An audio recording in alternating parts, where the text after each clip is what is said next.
வணக்கம். 2026 தமிழ் புத்தாண்டு வாழ்த்துக்கள். உங்களுக்கும் வாழ்த்துக்கள். பராபவ வருடம் எல்லோருக்கும் நல்லபடியா அமையட்டும். ஜோதிடம் பத்தி உங்களுக்கு என்ன தெரியும்? இது ஒரு பழங்கால அறிவியல்னு சொல்றாங்களே, அது உண்மையா? ஆமா, ஜோதிடம்ங்கிறது கோள்கள் நட்சத்திரங்களோட நிலைய வச்சு நம்மளோட எதிர்காலம், குணம், வாய்ப்புகள் இதையெல்லாம் கணிக்கிற ஒரு முறை. உலகத்துல பல கலாச்சாரங்கள்ல ஆயிரக்கணக்கான வருஷங்களா இதை பின்பற்றி வர்றாங்க. அப்போ வேத ஜோதிடம்னு ஒன்னு இருக்கே, அதுக்கும் இதுக்கும் என்ன சம்பந்தம்? வேத ஜோதிடம், அதாவது இந்திய ஜோதிடம், சந்திரன், நட்சத்திரங்கள், கோள்களோட சஞ்சாரம் இதையெல்லாம் முக்கியமா எடுத்துக்குது. ஒவ்வொரு ராசி, லக்னம், கிரக அமைப்பும் ஒருத்தரோட வாழ்க்கையில பலவிதமான தாக்கங்களை ஏற்படுத்தும். இது எல்லாமே அவங்கவங்க ஜாதகத்தை பொறுத்து அமையும். சரி, 2026 தமிழ் புத்தாண்டு, அதாவது பராபவ வருஷத்துல கிரக நிலைகள் எப்படி இருக்கும்? இதனால நமக்கு என்ன மாதிரி பலன்கள் கிடைக்கும்? அதை தான் இப்போ நம்ம பார்க்க போறோம். இந்த பராபவ வருஷத்துல 12 ராசிக்காரர்களுக்கும் என்னென்ன சிறப்பு பலன்கள் இருக்குன்னு ஜோதிட ரீதியா நம்ம பார்க்கலாம். ரொம்ப சுவாரஸ்யமா இருக்கே. இத தெரிஞ்சுக்கிறதுக்கு முன்னாடி நம்ம சேனலை சப்ஸ்கிரைப் பண்ணாதவங்க உடனே சப்ஸ்கிரைப் பண்ணிடுங்க. ஆமா, பெல் பட்டனையும் கிளிக் பண்ணி வச்சுக்கோங்க. அப்பதான் நம்ம போடுற வீடியோஸ் உங்களுக்கு உடனுக்குடன் நோட்டிபிகேஷனா வரும். சரி, வாங்க வீடியோக்குள்ள போலாம். 2026 தமிழ் புத்தாண்டு கடக ராசிக்காரங்களுக்கு எப்படி இருக்கும்னு தெரிஞ்சுக்க ஆவலா இருக்கேன். நானும் அதை பத்தி தான் பேசணும்னு நினைச்சேன். இந்த வருஷம் கடகராசிக்காரங்களுக்கு கலவையான பலன்கள் இருக்கும்னு சொல்றாங்க. நிறைய புது அனுபவங்களும் சில சவால்களும் வரப்போகுதான். அப்படியா? அவங்க ரொம்ப உணர்ச்சி வசப்படுறவங்க ஆச்சே. அது சில சமயம் உங்களுக்கு சாதகமாவும் சில சமயம் பாதகமாவும் அமையலான்னு சொல்றாங்க. கொஞ்சம் மனசுல அமைதியின்மை இருந்தாலும் அதை சமாளிக்கிற சக்தி அவங்களுக்கு இருக்குமா? ஆமா, சமூகத்துல அவங்களோட திறமைக்கு அங்கீகாரம் கிடைக்கும்னு சொல்றாங்க. ஆன்மீகத்துல ஈடுபாடு அதிகமா இருக்கும்னு நினைக்கிறேன். புது வாய்ப்புகளை நல்லா பயன்படுத்திக்கணும். குடும்ப வாழ்க்கையை பத்தி என்ன சொல்றாங்க? குடும்ப வாழ்க்கையில கொஞ்சம் கவனம் தேவைப்படுமா. குரு பகவான் ஜூன் மாசத்துக்கு அப்புறம் ராசிக்கு முதல் வீட்டுக்கு பயிற்சி ஆகிறதாம செலவுகள் அதிகரிக்க வாய்ப்பு இருக்கு. குடும்ப உறுப்பினர்களுக்குள்ள கருத்து வேறுபாடுகள் வரலாம். அதை பொறுமையா கையாளணும். சுப நிகழ்ச்சிகள் கொஞ்சம் தாமதமா நடக்கலாம். குழந்தைங்களால சின்ன கவலையும் வரலாம்னு இருக்கு. ஓஹோ, இருந்தாலும் மூத்தவங்களோட ஆதரவு கிடைக்கும். புதுசா ஏதாவது பொருள் வாங்குவாங்கன்னு இருக்கு. விட்டு கொடுத்து போறது ரொம்ப முக்கியம்னு சொல்றாங்க. தொழில் வியாபாரம் எப்படி இருக்கும்? தொழில் வியாபாரத்துல நல்ல முன்னேற்றம் இருக்குமா. ராகு பகவான் 8ஆம் வீட்டுல சஞ்சரிக்கிறதால புது ஒப்பந்தங்கள் கையெழுத்தாகும். முதலீடுகள் செய்யும் போது கவனமா இருக்கணும். வியாபாரத்தை விரிவுபடுத்தணும்னு நினைச்சா அது நடக்கும். போட்டியாளர்கள் நிறைய வந்தாலும் அவங்கள சமாளிச்சு வெற்றி பெறுவாங்களாம். புது யுக்திகளை கையாண்டு லாபத்தை பெருக்குவாங்கன்னு சொல்றாங்க. கூட்டு தொழில் பண்றவங்களுக்கும் நல்ல பலன் கிடைக்குமாம். அயல் நாட்டு வர்த்தகத்துல லாபம் கிடைக்கும்னு இருக்கு. வேலை தேடுறவங்களுக்கு என்ன? வேலை தேடுறவங்களுக்கு நல்ல வேலை கிடைக்குமாம்.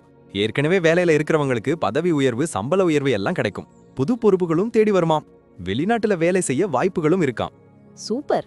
திறமைக்கு அங்கீகாரம் கிடைக்கும்னு இருக்கு. வேலை பளு இருந்தாலும் சமாளிச்சு மேலதிகாரிகளோட பாராட்ட பெறுவாங்கன்னு சொல்றாங்க. பணியிடத்துல கொஞ்சம் கவனமா இருக்கணும்னு இருக்கு.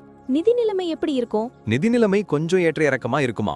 குரு பகவான் முதல் வீட்டுல சஞ்சரிக்கிறதால எதிர்பார்த்த பணவரவு தாமதமாகலாம். சேமிப்பு குறைய வாய்ப்பு இருக்கு. புதுசா முதலீடு செய்யறதுக்கு முன்னாடி நல்லா யோசிக்கணும். பழைய கடன்கள் அடைபடும் இருக்கு.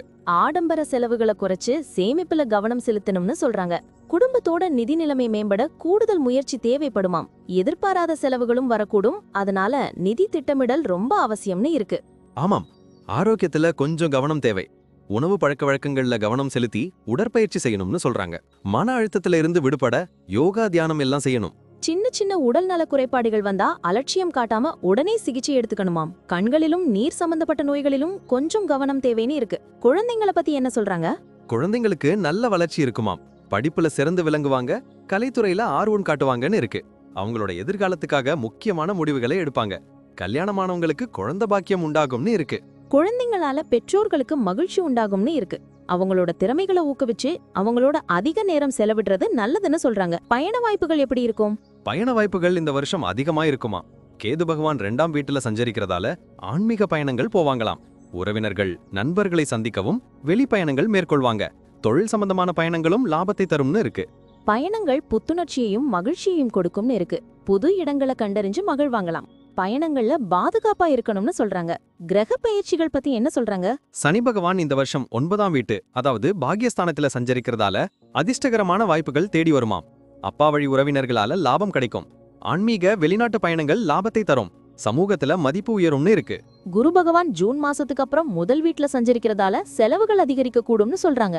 ஆன்மீக வெளிநாட்டு பயணங்களுக்கு செலவு செய்வாங்களாம். சில சமயம் தூக்கமின்மை வரலாம். ஆடம்பர செலவுகளை குறைச்சு சேமிப்புல கவனம் செலுத்தணும்னு சொல்றாங்க. ராகு பகவான் 8ஆம் வீட்டு அதாவது அஷ்டமஸ்தானத்துல சஞ்சரிக்கிறதால எதிர்பார்த்த நன்மைகளும் சவால்களும் உண்டாகும். உடல் ஆரோக்கியத்துல கவனம் தேவை. ரகசியமான விஷயங்கள்ல ஈடுபட வாய்ப்பிருக்கு. புது ஆராய்ச்சிகள்ல ஆர்வம் காட்டுவாங்க. திடீர் பணவரவும் கிடைக்கலாம். கவனமா செயல்படணும். கேது பகவான் 2ஆம் வீட்டு அதாவது தனஸ்தானத்துல சஞ்சரிக்கிறதால நிதி நிலைமையில ஏற்றம் இறக்கம் இருக்கும். பேச்சுல கவனம் தேவை. குடும்பத்துல கருத்து வேறுபாடுகள் வரலாம். ஆன்மீக நாட்டம் அதிகரிக்கும். பழைய கடன்கள் அடைபடும்னு இருக்கு. சேமிப்புல கவனம் செலுத்தணும்னு இருக்கு. ஆரோக்கியமான உணவு பழக்க வழக்கங்களை கடைபிடிக்கணும்னு இருக்கு. மொத்தத்துல கடகராசிக்காரங்களுக்கு 2026 தமிழ் புத்தாண்டு ஒரு கலவையான ஆண்டா இருக்கும். புது வாய்ப்புகளையும் சவால்களையும் சந்திக்க அவங்க தயாரா இருப்பாங்க. அவங்களோட உணர்ச்சி பூர்வமான இயல்பு அவங்களுக்கு உதவும்.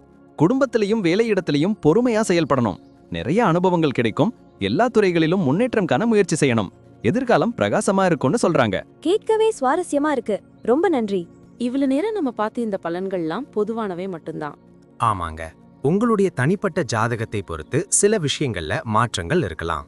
இருந்தாலும் நாங்க சொன்ன பெரும்பாலான விஷயங்கள் உங்க வாழ்க்கையில நடக்கும்னு நம்புறோம். இந்த வீடியோ உங்களுக்கு பிடிச்சிருந்தா மறக்காம லைக் பண்ணுங்க, உங்க நண்பர்களோட ஷேர் பண்ணுங்க, அப்புறம் நம்ம சேனலை சப்ஸ்கிரைப் பண்ணுங்க.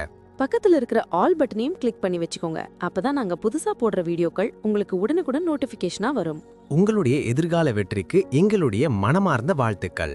நம்பி வாழ்க வளமுடன்.